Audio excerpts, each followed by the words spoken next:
I'm Todd Manhire from J. Russell Electric. Gerald DeVere with Third Generation Homes. Today we're going to be talking about the changes to electrical, how we apply them with the new step codes in BC, how they affect new builds, how they affect renovations, and what's needed before construction, during construction, and after construction. Penetrations, how are they sealed correctly when you're bringing wires through and subbing out of an exterior wall? Instead of an interior wall where we would just staple the wire out of the stud, you want to provide some backing behind the drywall there, and then drill a small hole and bring your wire through that. So then when they put the poly over the insulated wall, they can acoustic seal that hole, so then that is sealed properly. Anytime a exterior vapor barrier is cut or penetrated, we can no longer just cut it and tape it with a tuck tape. So we're using more sealants, flexible tapes, acoustic seal, solid backing, and any poly laps need to be lapped with solid backing. Same instances when we have cabinet lighting or electrical coming through a wall, we get that solid backing with a sealant between two layers of poly, so it is sandwich tight to create an air seal. In a circumstance where you're going to have your electrical panel on an exterior wall, in the past we used to have them inside the wall and just put a poly barrier around the back of it and then bring all of our wires just through the poly. It still didn't create a good seal there. So now whenever we have an electrical panel on an exterior wall, we will provide a double wall or a false wall in front of the exterior wall, so you can insulate and poly behind that, get your R values, get it properly sealed, and then we'll mount the electrical panel over top. The biggest issues with having an electrical panel on an exterior wall, I think, were penetrations, because you have all your feeds coming into your panel, so you have dozens of penetrations coming through that vapor barrier. So by putting that panel on the inside of the vapor barrier with a double wall, you're eliminating those penetrations and you're still maintaining the R value of that wall assembly. So here we have a surface mounted electrical panel. Because this is an exterior wall, we've kept this on the surface mount. All of our feeds can come in to this panel and limit any penetrations through our exterior envelope and our air barriers and vapor barriers. So this gives good access. Down the road in the future, it's easy to access and pull new feeds in if people want to add items to their service load. Down the track, you want to add a new appliance, something like that, trying to get a wire down into that wall, you're going to be breaking any seal that was there or any poly barrier that's there to enter into the panel. Where if you have it in a false wall in front, it's much easier to access later and you're maintaining that sealed wall there. So in the past, there was a lot less electrical draw on old houses. In newer houses, there's a lot more going into them, whether it be car chargers now these days, or you have electric water furnaces, which all draw a lot more power. So where it used to just be 100 amp meter base that would feed the house, now they just brought out a new meter base, which is 320 amps. The 320 amp meter base, I think, alleviates the difference because there's 200 amp meter base and 400.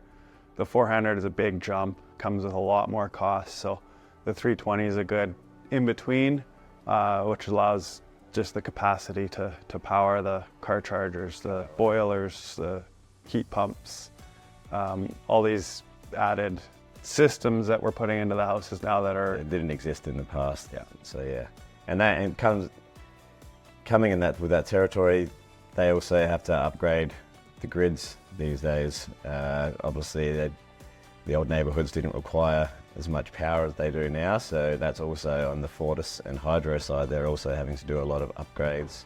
In an existing house, we just touched on, car chargers are becoming a lot more popular these days with the electric cars, and a lot of houses don't have the sufficient power there to provide that. So a load miser is basically, say you have your dryer there, you can intercept the dryer wire and feed the load miser, and then there's two sets of contacts within the load miser. You can refeed the dryer out of that, and then you could bring a new wire out of that for a 30 amp car charger. Only one of them can work at a time. So if your dryer is running, your car charger is not going to have any power, and vice versa. If your car charger is plugged in, your dryer is not going to work. That gives you the option to add extra circuits into your house without getting the electrical upgrade.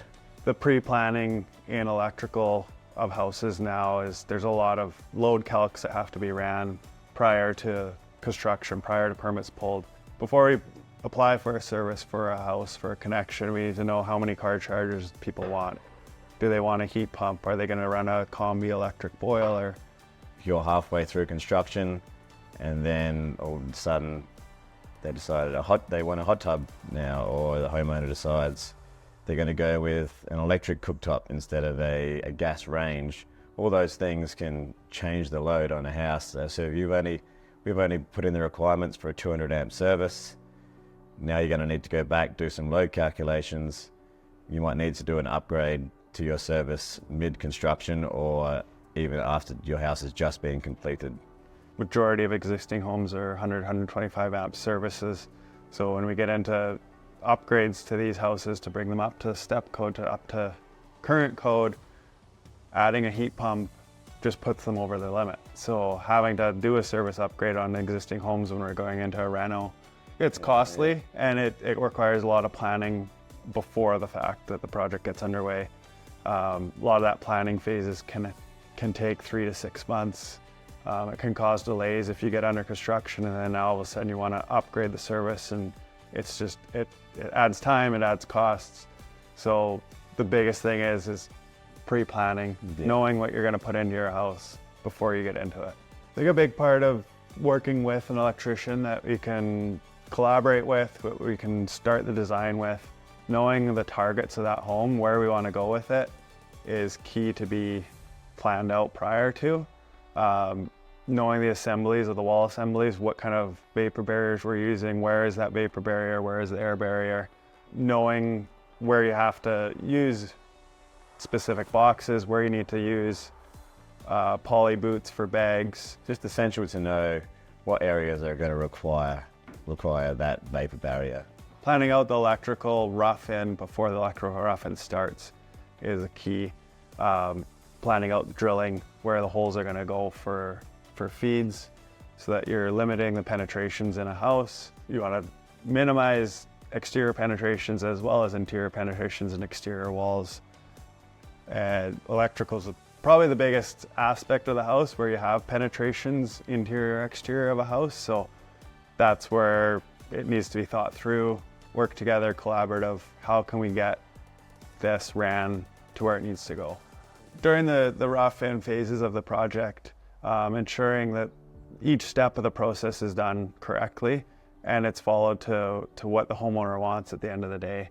After the fact, once we have our air barrier and vapor barriers in place, making changes to the electrical rough-in can cause a lot of penetrations. So having that done correctly prior to getting our vapor barriers done is a key aspect. Yeah. Having a secondary walkthrough, double, triple checking to make sure we're not going to have to open things up after the fact, because after the fact, if you have to change something after vapor barrier, you have to essentially redo a whole wall. You can't just patch it, put some Yeah, cut if tape you're on. cutting drywall or you're cutting poly to get your box in, sometimes it will require fishing a wire up an exterior wall, so you may be cutting several different holes, and once that poly barrier is cut behind a drywall, it's very hard to repatch that without, like Gerald said, taking the drywall off and repolying the whole wall. And then we need to ensure that we're using the correct boxes on exterior walls, our vapor boxes, which have the extra flange around there with a foam vapor barrier on it, which the poly can acoustic seal to. As you can see there, the flange, that's where the acoustic seal will go. And here, where the wire is entered, you can see it's entered nicely. The foam surrounds that wire to create that airtight barrier, and that's just going to create a good seal there. And then same with our pot rings, our pot lights, we put a poly bag. Here, this is a new product that's out. So you install these above the pot light, and then you can see through this hole, you poke a small hole in the poly bag, enter your wire through there, and later on they can acoustic seal that hole there. And the drywall will squeeze the air poly barrier up to this one with some acoustic seal around it, and that will create the airtight seal there. And then if you don't have this product, this is more common what we use, you just chop some blocking there, drill a nice hole in there, and it basically does the same thing as the products over here. So anytime we have an electrical appliance, a switch, a plug, fixture on the exterior of the house, knowing that that's the exterior envelope, before those boxes get put in, making sure that the exterior air barrier, vapor barrier is put in place so that it can be sealed properly later. If the box is put onto the rough framing, there's no good way to seal it. So having a barrier behind that box, you create the layer effect, and you can seal it with exterior grade sealants that work in compliance with the exterior envelope that's being applied. Yeah, so if we decide to add a pot light after the fact, essentially, once again, we're cutting the drywall hole in the ceiling there, you're cutting that poly barrier, it's going to leave a big open gap. Now they do make retrofit pot lights that do come with a rubber seal, which is meant to be IC rated, which will seal that, but you're better off knowing exactly where you're going to want the lights beforehand, so you can avoid having to rely on that rubber seal. You can also get retrofit vapor pot light bags, which you can, once you've cut your hole in the attic, in the ceiling, you can get up in the attic afterwards, and if there is access, if it's in a top floor ceiling, these can be used. It's a bit harder once you're in a middle floor and you're in a joist space where you can't access. This is an example of a retrofit pot light bag. As you can see, it has a sealant here. So once you have hole soldered your hole in the ceiling there, you can essentially get up into the attic, take this tape off here, which will stick down to the poly that's already there inside the ceiling. And then now you have an airtight vapor barrier hole up there, which you can put your pot light into. Here's another example of the retrofit pot light. As you can see here, it has a rubber seal that fits in between the drywall surface and the pot light flange itself, which also helps create an airtight seal around that pot light.